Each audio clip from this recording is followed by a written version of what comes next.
लोकसभा के रण में 7 मई को तीसरे चरण का मतदान होना है। तीसरे चरण के रण में छत्तीसगढ़ के शेष 7 सीटों पर मतदान होगा, जिसकी तैयारी में सत्ताधारी दल बीजेपी सहित विपक्षी दल कांग्रेस पुरजोर तरीके से जुटी हुई है। बात बीजेपी की करें तो एक और पीएम मोदी, गृह मंत्री अमित शाह, राष्ट्रीय अध्यक्ष जेपी नड्डा ने प्रचार किया, तो वहीं सीएम विष्णुदेव साय रोज औसतन 3 सभाओं को संबोधित कर बीजेपी के पक्ष में माहौल बनाने में जुटे हुए हैं। स्टार कैंपेनरों के दौरे और खुद सीएम साय के द्वारा मोर्चा संभालने पर सीएम कहते हैं कि भीषण गर्मी के बाद भी कार्यकर्ताओं में जबरदस्त उत्साह है। लोग बढ़ चढ़कर बीजेपी को वोट कर रहे हैं। और भारी धूप है, हमको लगता है कि 42 डिग्री से भी ज्यादा धूप है, उसके बाद भी भारी संख्या में मतदाता जुट रहे हैं, कार्यकर्ता आ रहे हैं और भारतीय जनता पार्टी के पक्ष में बहुत अच्छा वातावरण है। लोकसभा के इस रण में फतेह हासिल करने बीजेपी के साथ ही कांग्रेस भी पूरी ताकत के साथ मैदान में डटी हुई है। बात कांग्रेस के स्टार कैंपेनरों की करें तो राहुल गांधी, प्रियंका गांधी, मल्लिकार्जुन खड़गे ने चुनावी सभा को संबोधित किया, तो वहीं प्रदेश प्रभारी सचिन पायलट, पूर्व सीएम भूपेश बघेल 7 सीटों पर मोर्चा संभाले हुए हैं। कांग्रेस के जोर आजमाइश पर कांग्रेस के वरिष्ठ प्रवक्ता धनंजय ठाकुर कहते हैं कि पहले और दूसरे चरण में जो उत्साह कार्यकर्ताओं में था, उससे दोगुने उत्साह के साथ तीसरे चरण में सब काम कर रहे हैं और प्रदेश सहित देश की जनता बदलाव के लिए वोट कर रही है। पहले और दूसरे चरण में जिस प्रकार से कांग्रेस के पक्ष में माहौल रहा है, वही माहौल तीसरे चरण के 7 लोकसभा सीटों पर दिख रहा है। कांग्रेस छत्तीसगढ़ के 11 लोकसभा सीटों में अधिकांश सीटों में जीत दर्ज कराने जा रही है और छत्तीसगढ़ में जो बदलाव की आवाज उठ रही है, उसका असर दिल्ली तक दिखेगा। इस बार दिल्ली में मोदी जी के चेहरा के खिलाफ जनता में आक्रोश भी दिख रहा है और कांग्रेस पार्टी और इंडिया गठबंधन दिल्ली में सरकार बनाने जा रही है। छत्तीसगढ़ में 7 मई को तीसरे चरण के साथ सभी 11 सीटों पर मतदान कार्य संपन्न हो जाएगा। चुनाव में जीत दर्ज करने बीजेपी हो या कांग्रेस, दोनों ही दलों ने अपनी पूरी ताकत झोंक दी है। अब जनता जनार्दन किसे आशीर्वाद देगी, ये तो 4 जून को ही पता चलेगा। Bureau report, BSTV Chhattisgarh. नमस्कार, जवाब तो देना होगा। मैं आप सभी का स्वागत है। मैं हूं डॉक्टर अवधेश मिश्रा। छत्तीसगढ़ की सियासत में लोकसभा का संग्राम 7 मई को समाप्त हो जाएगा तीसरे चरण के मतदान के साथ। छत्तीसगढ़ में बचे हुए 7 सीटों पे तीसरे चरण पे 7 मई को ही मतदान होना है। इसके लिए बीजेपी है और कांग्रेस, दोनों ही तरफ से पुरजोर कोशिशें की जा रही है कि जनता जनार्दन को साधा जाए, मतदाता को अपने पक्ष में किया जाए। स्टार कैंपेनरों से लेके स्थानीय नेताओं तक का जो जोर आजमाइश है, धरातल पे सीधे तौर पे देखने को मिल रहा है। जनता जनार्दन क्या तय करेगी, ये 4 जून को पता चलेगा। लेकिन जो कोशिशें हैं, आज इसी विषय पे चर्चा करेंगे। 3 बेहद ही खास मेहमान हमारे साथ जुड़े। पहले मेहमानों का तारुफ आपसे करा देता हूं। बीजेपी की ओर से सुनील चौधरी जी है, वरिष्ठ नेता है, प्रवक्ता है। सुनील जी, आपका स्वागत है। कांग्रेस की ओर से अजय गंगवानी जी है, वरिष्ठ नेता है, प्रवक्ता है। अजय जी, आपका स्वागत है। बतौर राजनीतिक विश्लेषक वरिष्ठ पत्रकार अनिरुद्ध दुबे जी भी हमारे साथ है। अविभाजित मध्य प्रदेश से लेकर छत्तीसगढ़ की सियासत पे इनकी पैनी नजर रहती है। अनिरुद्ध जी, आपका भी स्वागत है। सुनील जी, मेरा पहला सवाल आपसे है। तीसरा रण तेज हो चुका है संग्राम, 7 मई को होना है चुनाव। क्या आपको लगता है कि स्टार कैंपेनरों की जो फौज आपने धरातल पे उतारी, लाभ मिलेगा बीजेपी को? जी, राम राम, जय जोहार, जय छत्तीसगढ़। देखिए, भारतीय जनता पार्टी का प्रत्येक कार्यकर्ता, चाहे वो बड़े दायित्व में हो या छोटा दायित्ववान कार्यकर्ता हो या सामान्य कार्यकर्ता हो या हमारे विचार परिवार का सदस्य हो, लगातार हम सब चुनावी रणनीति को लेकर के काम में उतरे हुए हैं। निश्चित रूप से जब हमारे राष्ट्रीय स्तर के नेता आते हैं, हमारे प्रदेश स्तर में हमारे मुख्यमंत्री जी हैं, हमारे उप मुख्यमंत्री, हमारे मंत्री संगठन के हमारे नेता हैं, हमारा शीर्ष नेतृत्व है, जब वो आता है तो लाभ होता है। क्यों? क्योंकि आज देश को और विशेष रूप से छत्तीसगढ़ के लोगों को मोदी जी की गारंटी पर भरोसा है और हम जो बात करते हैं उसमें छत्तीसगढ़ की जनता 100% विश्वास करती है। और इसी विश्वास के दम पर आप देखेंगे कि विधानसभा चुनाव में हमने विजयश्री हासिल की थी, लोकसभा चुनाव में भी लक्ष्य लेकर के चल रहे हैं। लक्ष्य क्या है? इस बार लक्ष्य यह है कि कांग्रेस को शून्य पर आउट करना है और जनता के आशीर्वाद के साथ। उसका भी बड़ा कारण है कि हमने जो वादे किए थे, हमने जो वादे किए वो सारे वादे पूरे किए। मोदी की गारंटी में हमने जो बातें कही थी वो बातें हमने पूरी करके दिखाई। हमने 18 लाख प्रधानमंत्री आवास की बात कही थी, हमने 31 रुपए धान की बात कही थी, 21 कुंटल धान की प्रति एकड़ की बात कही थी। हमने कहा था पीएससी की जांच की जाएगी। महतारी वंदन एक बड़ी बड़ी योजना जिसमें माताओं बहनों को 1,000 रुपए प्रति माह मिल रहा है, उनके जीवन स्तर को ऊंचा उठाने के लिए, उनको जो स्वास्थ्यगत समस्या है या उनको किसी भी प्रकार की आवश्यकता पड़ती है जीवन के लिए, वो सारी चीजें। तो निश्चित रूप से सारे मुद्दे को लेकर के जब हमारे राष्ट्रीय नेतृत्व आते हैं तो एक बड़ा लाभ भाजपा को छत्तीसगढ़ में होगा। ठीक है अजय जी, इसी सवाल का जब आप भी जवाब दे दीजिए। राहुल जी, प्रियंका जी, मल्लिकार्जुन खड़गे, सचिन पायलट, भूपेश बघेल, तमाम आपके स्टार लोग धरातल पे लगे हुए, क्या जनता समझ पा रही है आपकी बातों को? जी महत्वपूर्ण है कि कोई वरिष्ठ नेता या केंद्रीय नेता आलाकमान से कोई वरिष्ठ नेता का जब आगमन होता है, यहाँ के कार्यकर्ता, यहाँ के कांग्रेस के नेता चार्ज होते हैं और जनता के बीच कहीं ना कहीं देखिए घोषणा पत्र के मुद्दों को हम लगातार कर रहे हैं। इस प्रकार की जो लगातार राहुल गांधी जी की सभा हो या प्रियंका गांधी जी की, एक स्वस्फूर्त भीड़, एक जन सैलाब लगातार उभर रहा है। 2-3 दिन पहले माननीय मोदी जी का गुजरात का मैं देख रहा था तो काफी सारी कुर्सियां खाली थी। किराए की भीड़ भी जुटाने में भारतीय जनता पार्टी असमर्थ हो चुकी है। अजय जी छत्तीसगढ़ पे आ जाइए ना। जी मैं छत्तीसगढ़ जी मैंने आपके स्टाफ कैंपेनर पे सवाल पूछा, आप सीधे गुजरात, इतने हमलावर क्यों हो जाते हैं आप? थोड़ा अपने भी रणनीति में बात कीजिए ना। चुनाव जो है देखिए अजय जी, ये विधानसभा चुनाव नहीं है, ये लोकसभा का चुनाव है, तो पूरे देश की बात करना महत्वपूर्ण है। देखिए जिस प्रकार से एक महत्वपूर्ण बात करता हूँ अजय जी, इस बार के चुनाव में जिस प्रकार से मतदाता साइलेंट है, जो एक अंडर करंट है, 4 जून को बिल्कुल अप्रत्याशित परिणाम आने वाले हैं। महत्वपूर्ण यह है कि लगातार इनके मोदी जी बात करूं या आज तो हमारे एक सबसे महत्वपूर्ण बात, हमारे घोषणा पत्र मतलब 5 न्याय 25 गारंटी, उसके सबसे बड़े स्टार प्रचारक हमारे माननीय मोदी जी हैं। जितनी भी सभाएं हो रही हैं, अपने 10 साल के रिपोर्ट कार्ड के बारे में कोई बात नहीं करते। हमारे घोषणा पत्र में मुस्लिम शब्द दिखता है इनको, मुस्लिम लीग की लीग दिखती है। आज कहीं ना देखिए मंगलसूत्र जो दाम्पत्य जून उसका प्रतीक है, शुद्ध प्रतीक, उस पर राजनीति करना किसी प्रकार से उचित नहीं है। दूसरा 3 चीजें महत्वपूर्ण है।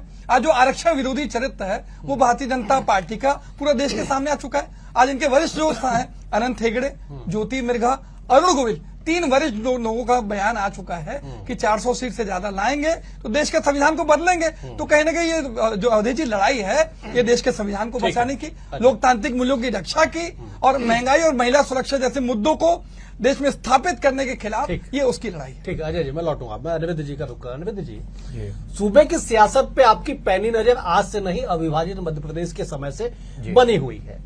इस चुनाव में क्या कुछ असर आपको दिखाई पड़ रहा है, खास करके तीसरे चरण पे जो घमासान इतना तेज हो चुका है? पीएम मोदी की सभा, अमित शाह जी की सभा, राहुल गांधी की सभा, प्रियंका जी की सभा, लगातार बड़े बड़े स्टार कैंपेनर 7 सीटों के लिए जूझ रहे हैं छत्तीसगढ़ में। देखिए क्या छत्तीसगढ़ में कहने को तो 11 सीटें हैं, लेकिन इन 11 सीटों का क्या महत्व है भारतीय जनता पार्टी भी अच्छे से समझ रही है और कांग्रेस भी अच्छे से समझ रही है। देखिए क्या है कि बस्तर में जो है मोदी जी की सभा होती है और लोकसभा चुनाव की पहली सभा होती है। इधर ये कांग्रेस का घोषणा पत्र जारी होता है और मोदी जी बस्तर में कहने में देर नहीं लगाते कि जो कांग्रेस के मैनिफेस्टो में मुस्लिम लीग की झलक है। मतलब कितनी गंभीरता से और तत्परता से सब चीजों को देख रहे हैं। और रही बात, अब बात करूं मैं राहुल गांधी जी की, तो वहां पे अभी बिलासपुर की जो है सभा में तो सीधे सीधे जो है संविधान की किताब लेकर जो है मंच पर आए। बिल्कुल सही। और मेरे ख्याल से पूरे देश भर में पहला मौका होगा या दूसरी सभा होगी जहां पे वो जो है संविधान की किताब लेकर वहां पे वो भाषण कर रहे हैं। मतलब कुल मिला के देखिए, मानता हूं कि कुछ लोकसभा सीटों में एक नीरसता का माहौल है, क्योंकि रायपुर को लेके जो है बहुत लोग उत्साहित नजर नहीं आ रहे हैं और रायगढ़ की कहीं कोई चर्चा होती नहीं दिखती है। और उधर सरगुजा वालों से बात करो तो बोलते हैं कि सब ठंडा ठंडा है, लेकिन फिर भी आप राजनांदगांव को ले लें, बिल्कुल आप रायपुर को ले लें, रायपुर नहीं कांकेर को ले लें, कोरबा ले लें, महासमुंद ले लें अवधेश जी। और देखिए एक चीज बता रहा हूँ, एक सीट की और भी जो चर्चा नहीं होती, लेकिन वहां पे गर्माहट जरूर है। जांजगीर जो है वहां पे जो है जांजगीर लोकसभा क्षेत्र की सारी जो है विधानसभा सीटें वहां पे कांग्रेस के हैं, बिल्कुल जीत कर आए थे विधानसभा चुनाव में। जी हाँ, 8 के 8। और जो वहां पे शिव डहरिया है, शिव डहरिया जो मतलब वहां से कांग्रेस के प्रत्याशी हैं, तो पूरी ताकत के साथ चुनाव लड़ रहे हैं, चाहे नतीजा चाहे जो हो। अनिरुद्ध जी, एक बड़ी हैरानी की बात होती है, आपने बिल्कुल सही कहा कि जांजगीर सीट पे 8 के 8 विधानसभा में कांग्रेस का कब्जा है। शिव डहरिया जैसे कद्दावर सीनियर नेता वो वहां पे चुनाव लड़ रहे, बहुत अच्छा चुनाव लड़ रहे। लेकिन मैं जो हैरानी शब्द का इस्तेमाल इसलिए किया क्योंकि कांग्रेस के राष्ट्रीय अध्यक्ष को उनका नाम नहीं पता होता है मंच पे। देखिए ये तो बड़ी हैरानी की बात है। 5 साल मंत्री रहे छत्तीसगढ़ में, वो पहले भी विधायक रह चुके हैं। 5 साल मंत्री रहे, पहले भी विधायक रहे और हाई प्रोफाइल नेता है डॉक्टर शिव कुमार डहरिया। लेकिन उम्र का भी कुछ तकाजा होता है अवधेश जी। 82-83 साल से भी ऊपर के हो चुके हैं मल्लिकार्जुन खड़गे जी। तो देखिए एक और मुझे कहने का अवसर दीजिए, जब अटल बिहारी वाजपेयी जी प्रधानमंत्री थे, तो जब आखिरी का जो मतलब था उनका जो 5वां वर्ष था प्रधानमंत्रित्व काल का, तो वो भी भूलने लग गए थे। और यहीं छत्तीसगढ़ की एक सभा में, जहां तक के मेरा अपना अनुमान है या मेरा सोचना है कि कोरबा में कहीं पे उनकी सभा थी, तो वहां पे कुछ चीजों को याद करने के लिए जो है उनकी भतीजी करुणा शुक्ला जी वहां पे जो है उनकी मदद कर रही थी। तो कहीं ना कहीं उम्र का भी तकाजा होता है, तो थोड़ा सा ये क्षम्य है। बिल्कुल बिल्कुल बिल्कुल बिल्कुल। मैं तो ऐसे एक चर्चा, आपने जांजगीर का नाम लिया तो मैंने उस पर जिक्र कर दिया। मैं सुनील जी आपका रुख कर लेता हूं। अगर बीजेपी के भीतर सब कुछ ठीक है, इन 7 सीटों पे इतना पसीना क्यों बहाया जा रहा है? आप लोग तो 11-0 का स्कोर लेके चल रहे, इतना ही नहीं, आप लोग हर सीट को 5 लाख प्लस से जीतने का लक्ष्य लेके चल रहे। इतनी मेहनत, इतना पसीना। देखिए, सब कुछ ठीक है तो इसका अर्थ ये नहीं कि चुनाव को हम एकदम आसानी से लड़ लें। हम हर चुनाव को बहुत ही गंभीरता के साथ और ऐसा लड़ते हैं कि हमारा पहला ही चुनाव, हर चुनाव को जीतने के लिए लड़ते हैं। यही तो भारतीय जनता पार्टी की असली ताकत है, यही भाजपा के कार्यकर्ताओं की ताकत है। और मुद्दे के विषय में अभी हमारे कांग्रेस के साथी कह रहे थे कि संविधान बदल देंगे, भाजपा आएगी तो संविधान बदल देंगे। भैया, संविधान में सबसे भी कहा, हाँ, मैं उस पर पूरा जवाब दे रहा हूँ। संविधान में सबसे ज्यादा संशोधन किसने किया? आज तक के कांग्रेस की सरकार ने किया। मैं 2 संविधान 65 साल आज भी कांग्रेस मैं अवधेश जी संविधान बदलने की बात पर केवल 2 उदाहरण देता हूं मैं। पहला 38वां संविधान संशोधन हुआ, आपातकाल के विषय में वो संशोधन था। उसमें कहा गया कि आपातकाल लगाने के बाद किसी भी न्यायालय में उसको चुनौती नहीं दी जा सकती। ये कांग्रेस ने किया। 42वां संविधान संशोधन, धर्मनिरपेक्षता शब्द जोड़ा गया। तो ये आप भैया संविधान संशोधन आपने जो किए वो क्या किया? और मैं आगे बढ़ता हूं। जब हम लोग बात करते हैं कि भैया ये संविधान में जो है वो जाति के आधार पर आरक्षण है, और कर्नाटक के अंदर में उसी संविधान का खिलवाड़ करते हुए धर्म के आधार पर आरक्षण देते हैं ये लोग। और ये संविधान हमको कहते हैं कि संविधान संशोधन कर देंगे।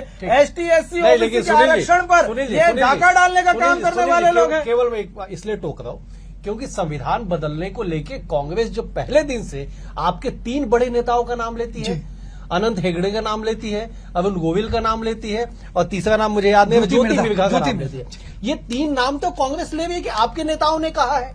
बिल्कुल, बहुत सही प्रश्न आपने कहा है। हमने कहा है, लेकिन हम कहां पर संशोधन कर रहे हैं? हम महिलाओं को 33% आरक्षण देने के लिए संशोधन करते हैं। हम पिछड़ा वर्ग आयोग को संवैधानिक दर्जा देने के लिए संशोधन करते हैं। हम जो संशोधन करते हैं वो कहीं ना कहीं देश हित में होता है, और वो जो अंग्रेजों की मानसिकता है उसके खिलाफ जाकर के भारतीयता की भावना हो, इसलिए संशोधन करते हैं। लेकिन इनके मन में जो है आज भी अमेरिका वाली बात है। सैम पित्रोदा का बयान क्या है भाई साहब, जरा बताएं। राजीव गांधी से लेकर के आज तक के आपके सलाहकार थे, उन्होंने कहा है कि अमेरिका में जो नीति है कि मरने के बाद जो है उसका आधा धन जो है सरकार को मिलना चाहिए। हम क्यों कह रहे हैं? क्योंकि आप उन बातों को कहीं ना कहीं पीछे से लागू करेंगे। और संविधान बदलने की बात हमें ना करें। अरे बाबा साहब भीमराव अंबेडकर का सम्मान नहीं कर पाए आप। उनके देहांत के 34 साल बाद उनको मिला भारत रत्न, उसके बाद उनकी तस्वीर नहीं टंगने देते थे आप संसद भवन में। उनको चुनाव हरवाने के लिए लगे रहे, कांग्रेस से टिकट नहीं दी। क्या बात करेंगे लोग संविधान की? और संविधान मैं जवाब ले लेता हूं ना। अजय जी बैठे हुए जवाब देने के लिए पूरी तैयारी के साथ। अजय जी, एक सुनील जी ने बड़े अच्छे शब्द का इस्तेमाल किया कि भारतीयता को लागू करने के लिए बीजेपी की सरकार, एनडीए की सरकार संविधान में संशोधन करती है। आपके संविधान संशोधन का आशय या उसके पीछे का जो इंटेंशन जिसे कहते हैं वो कहीं ना कहीं अंग्रेजी पद्धति पे है। जरा इस पे भी जवाब दे दीजिएगा। और दूसरा मेरा एक सवाल ये भी ले लीजिएगा कि क्या कांग्रेस के भीतर सब कुछ ठीक चल रहा है इन 7 सीटों को लेके? देखिए, 2 से 3 बिंदु में जवाब दे रहा हूं। सबसे महत्वपूर्ण है कि संविधान में परिवर्तन अगर विकास के हिसाब से देश की जनता के हित में किया जाता है वहां तक उचित है। हमारी कांग्रेस पार्टी 65 साल सत्ता में रही, हमने जो संशोधन किए वो बेहतरी के लिए किए। ये मेरे सुनील चौधरी एक बात कह रहे थे कि भैया आपने प्रस्तावना में धर्मनिरपेक्षता शब्द जोड़ा। मेरे मित्र बता दें, चैनल पे बता दें छत्तीसगढ़ की जनता को, क्या ये शब्द जोड़ना गलत था? गलत था। ये गलत था। मतलब ये एक दूसरे को खड़ा करना, ये भगवान राम का चित्र था, राम दरबार का, उसको आपने हटाया। ये गलत था। ये भारतीयों का अपमान था, भारतीयता का अपमान था। ये गलत था। ये कांग्रेस ने पाप किया है। इस देश के अंदर में ये पाप कांग्रेस ने किया, इसलिए खत्म होने के कगार पर आप। इसीलिए खत्म होने के कगार पर आप। आपने एक बार कहा ना कि गलत था, उतना ही लोग समझेंगे गलत था। आप 4 बार बोलेंगे गलत था तो भी गलत ही कहा जाएगा ना। मैं आ रहा हूं, थोड़ा सा धैर्य रखे, अभी बहुत टाइम बचा हुआ डिबेट में। अजय जी आप कंटिन्यू देखिए, कीजिए। शांति से स्पष्ट है, देश का संविधान का आर्टिकल 39A 39B ये स्पष्ट रूप से कहता है अवधेश जी कि देश के संसाधनों पे, देश की संपत्ति पे प्रत्येक वर्ग का अधिकार है। हमारे प्रधानमंत्री मनमोहन सिंह का बयान भी वर्ड टू वर्ड बोल देता हूं, उन्होंने स्पष्ट रूप से कहा कि देश की जो संसाधन है उस पे ST, SC, सामान्य वर्ग, युवा, महिला वर्ग का बराबर अधिकार है। ये सरकार का दायित्व है कि सबको बराबर वितरित किया जाए। उसके एक पार्ट को जानबूझ के भारतीय जनता पार्टी कोट करके झूठ अफवाह फैलाने का प्रयास करती है। अजय जी आपने कहा कि मैं मनमोहन सिंह जी के बयान को वर्ड टू वर्ड बता देता हूं। जी। जिस शब्द पे विवाद हो रहा है वो शब्द ही भूल गए आप। नहीं, अल्पसंख्यक की बात है ना, आपने नहीं कहा था ना। देखिए मेरी स्पष्ट है, तो ये मैं इसलिए कह रहा हूं कि अल्पसंख्यक भी है। क्या ये अल्पसंख्यक के हित के खिलाफ है? सबसे महत्वपूर्ण बात, आज मैं 2 चीज स्पष्ट कर दूं। 2 चरण के चुनाव के बाद ये मुद्दों को क्यों डाइवर्ट करने का प्रयास करें?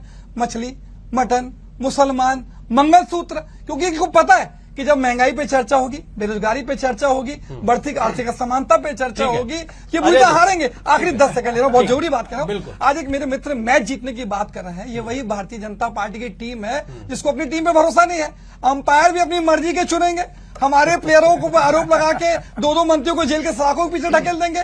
उसके बाद भी मैच फिक्सिंग नहीं हो रही है तो हमारे प्लेयरों को ED, IT, CBI के दम पे अपनी टीम में शामिल करने का प्रयास, कहीं ना कहीं भारतीय जनता पार्टी हार को स्वीकार कर चुकी है। कितना भी मैच फिक्सिंग का प्रयास कर ले, 4 जून को देश की जनता ने मोदी सरकार की विदाई तय कर चुकी है। ठीक है अजय, अनिरुद्ध जी माफी चाहता हूं। अनिरुद्ध जी, दोनों ही दलों के दावे अपने हैं कि 4 सीट को छोड़ दीजिए 2 चरण में, तीसरे चरण में 7 सीटों पे चुनाव हो रहे हैं, 7 के 7 जीतने का दावा है।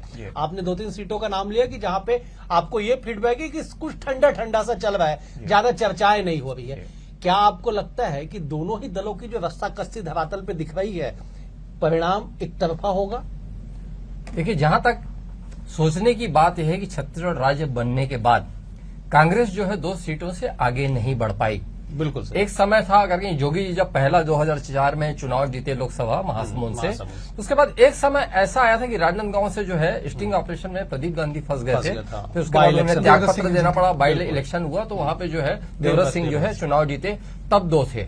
उसके बाद फिर एक लंबा गैप आया, उसके बाद जो 2019 का चुनाव हुआ तो फिर बस्तर से जो है दीपक बैज कांग्रेस से जीते और ज्योत्सना महंत जी कोरबा से जो है जीती। इस तरह का 2 का आंकड़ा है। अभी जो अनुमान लग रहा है सब अपने अपने ढंग से लगा रहे हैं, कोई 4-5 की बात कर रहा है, कोई 2 की बात कर रहा है, कोई 3 की बात कर रहा है। और जहां तक कि मेरा अपना अनुमान है कि जो रस्साकशी आपने जो जिस शब्द का इस्तेमाल किया, तो अभी जो है कांग्रेस जो है 2 से 3 सीट मतलब निकाल सकने की स्थिति में है। मैं नहीं बोल रहा हूँ निकाल लेगी, हम भविष्यवक्ता नहीं है, बिल्कुल अनुमान, लेकिन फाइट जो है अच्छी है।